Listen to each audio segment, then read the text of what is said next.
comment ça se passe à Saint-Barth. Écoutez, bonjour. C'est vrai qu'on a beaucoup vu depuis tout à l'heure les nombreuses raisons pour lesquelles la décentralisation ne marche pas ou ne marcherait pas. Saint-Barthélemy montre que la décentralisation peut marcher. Alors c'est pas parfait évidemment, C'est une bonne nouvelle. mais ça peut marcher. Alors juste pour l'histoire, hein, Saint-Barthélemy a été commune de la Guadeloupe jusqu'en 2007. Et en 2007, nous sommes passés collectivité territoriale. Donc nous avons récupéré les compétences de la commune, du département et de la région, qui sont toutes dans les mains du conseil territorial de la collectivité. Donc nous avons récupéré un certain nombre de compétences, l'urbanisme, on en parlait, l'environnement, et je vous confirme que nos codes de l'urbanisme et de l'environnement sont beaucoup plus fins que ceux qu'on a pu voir tout à l'heure. On s'appuie néanmoins derrière sur le Conseil d'État, quand il y a les contentieux ou autres, pour clarifier les choses. Mais voilà, donc, un ensemble de compétences qui ont été transférées, et derrière, l'État, lui, a gardé les compétences régaliennes, donc en matière de santé, en matière d'éducation, en matière de sécurité, là aussi partagées avec la collectivité. Et donc, il y a une présence du préfet pour représenter l'État sur les territoires. Autrement dit, par rapport à ce que disait Boris Ravignan tout à l'heure, c'est moins mélangé, c'est moins confus en termes de responsabilité entre ce qui relève de l'État et puis ce qui va relever de la collectivité. Exactement. Donc après, évidemment, ça tient aussi sur des hommes et des femmes. Et donc forcément, quand vous avez un préfet, certains sont plus enclins à travailler avec les collectivités, d'autres sont plus enclins à travailler pour l'État. Et pour l'anecdote, hein, j'ai eu un recrutement en début de mandat où je me suis entendu dire que ce n'était pas possible que quelqu'un qui travaillait pour l'État vienne travailler à la collectivité parce qu'il y avait conflit d'intérêts. Donc si philosophiquement je peux comprendre la limite, l'utilisation du terme conflit d'intérêts entre l'État et les collectivités, il est quand même assez symptomatique et assez problématique. Donc toujours est-il que voilà, pour que ça marche, à mon sens, déjà il y a eu un alignement des planètes, c'est-à-dire qu'on a beaucoup parlé de l'État et des élus locaux, mais il faut aussi parler de la population. Sur Saint-Barthélemy, il y a d'abord eu une volonté très affirmée, hein, du président Chirac lors de son deuxième mandat, de vouloir faire évoluer le statut des territoires ultramarins. Il y a eu une volonté très forte des élus de Saint-Barthélemy depuis toujours, hein, dès les années 70, de faire évoluer le territoire. Et il y a eu une volonté forte de la population. Donc lors du référendum de 2003, il y a eu 80% de participation et environ 95% de la population qui a voté favorablement pour ce changement. Donc on voit qu'il faut que tout le monde soit dans la barque.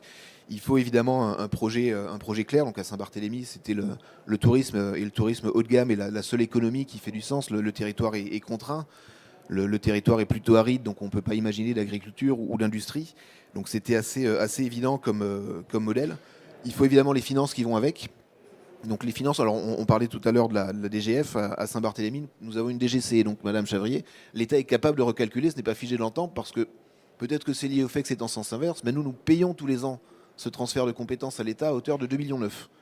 Depuis 2 ou 3 ans, l'État réévalue, alors à la marge, mais là où pendant des années nous avons payé exactement la même chose, depuis 2-3 ans, cette somme est réévaluée chaque année. Donc j'imagine qu'ils sont capables, à l'inverse, sur une DGF, de retravailler les choses. Alors probablement que la capacité n'est pas la seule chose en cause. C'est fort possible.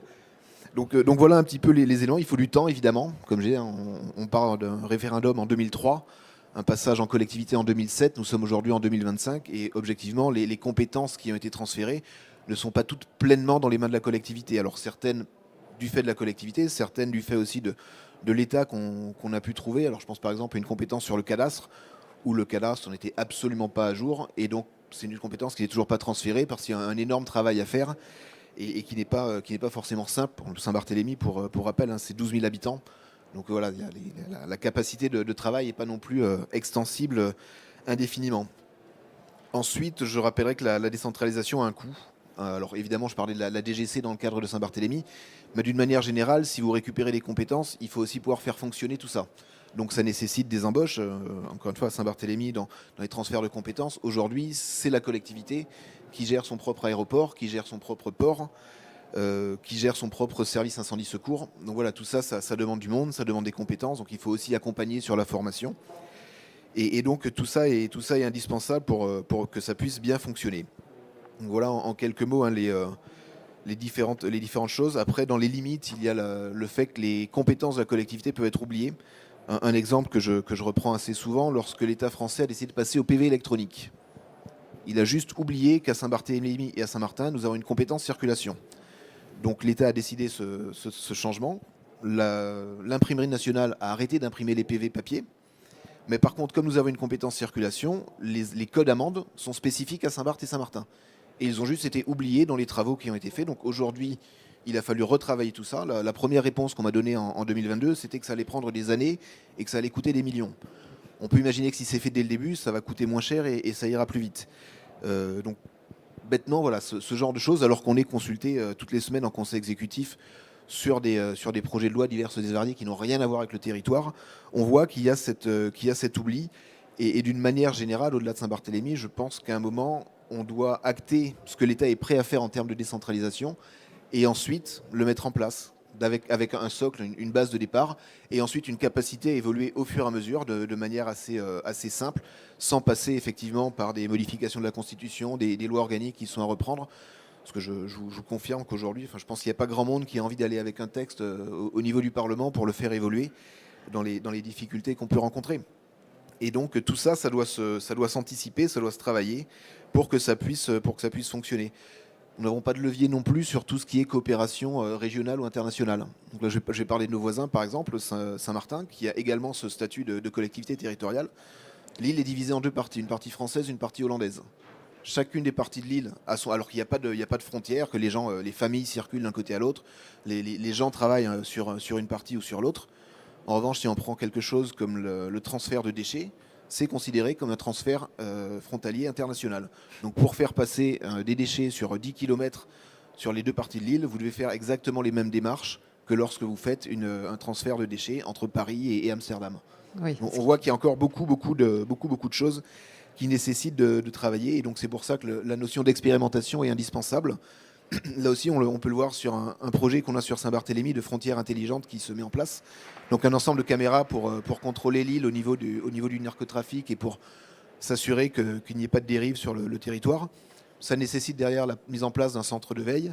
Aujourd'hui, on doit être capable assez facilement de revoir le statut des personnes qui vont travailler dans un centre de veille. Pas forcément que de la police. Un statut hybride avec des pompiers qui eux-mêmes travaillent sur les mêmes caméras pour regarder la sécurité sur un autre niveau. C'est ridicule à mon sens d'avoir deux personnes qui vont regarder les mêmes caméras pour faire deux travaux légèrement différents et là où on peut mutualiser, et encore une fois, a fortiori sur un territoire contraint en termes de population.